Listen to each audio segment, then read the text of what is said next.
original Super Smash Bros. Broke ground, but this follow-up pulverized it. This is Super Smash Bros. Melee, and for fans of Nintendo, fighters, multiplayer, and even gaming in general, this is proof you can never have too much of a good thing, because that's what Melee is. An amalgam of lots and lots of good things.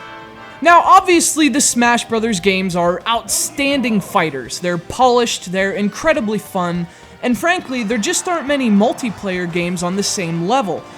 But, you know, as superb as the Smash Bros. Games are, the fighting itself is only half the reason people get so excited about them.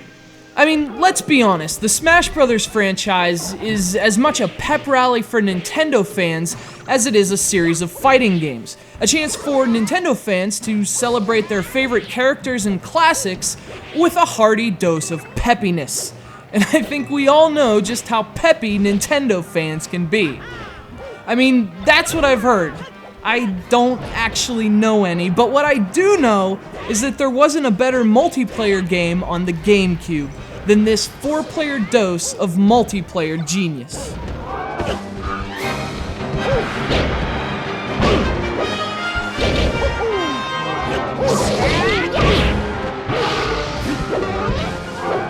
Super Smash Bros. Is a very distinct kind of fighter based not on draining an opponent's health, but on sending them into the stratosphere.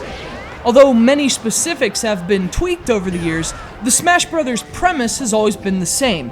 As a Nintendo icon, you beat the living hell out of another icon until smashing them off screen, and it's every bit as satisfying as it looks. So, premise is obviously an area in which Smash Bros. Separates itself from other fighters, but there are several more, not the least of which are the controls. Now, Smash Bros. Isn't about memorizing 32-button attack combos. In fact, you can perform most of the game's attacks with only 2 buttons. And while the scheme may initially seem limited, looks can be deceiving. You see, Smash Bros. Is a devilishly deep fighter that's easy to play, but very difficult to master. After all, Melee has been the focus of absurdly competitive tournaments all over the world, and for good reason. In fact, many of those expert Smash Bros. Players still maintain Melee is the ultimate Smash Bros. Title. This 2001 GameCube sequel improves on the 1999 Nintendo 64 original in virtually every way possible. It more than doubles the character selection, it adds a ton of new levels, it fleshes out the single-player modes, and most importantly, it hones the gameplay to perfection.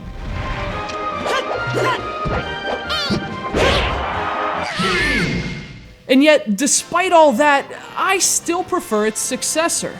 There's no way around it, since Super Smash Bros. Brawl came along and improved on Melee in areas we didn't even know needed improvement, this GameCube classic does feel a bit thin in comparison. The content discrepancy between this version and Brawl is really stark.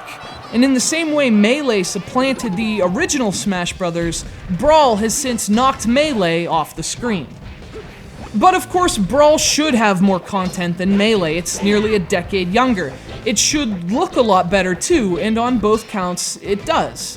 But what separates Brawl and Melee are more than standard technological improvements, things you would expect. From a gameplay perspective, Melee is quite different from Brawl. It's a faster, deeper, and frankly more advanced fighter than its younger Wii cousin.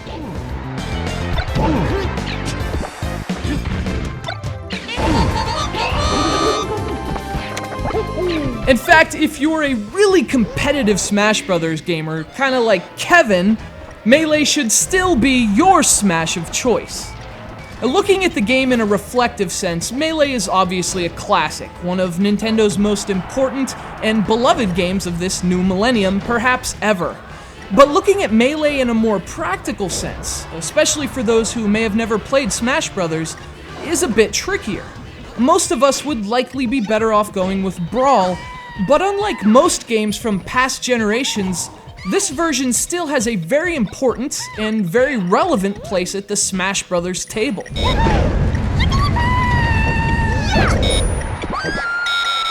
If brawling isn't for you, consider the faster, the deeper, the tougher Super Smash Bros. Melee.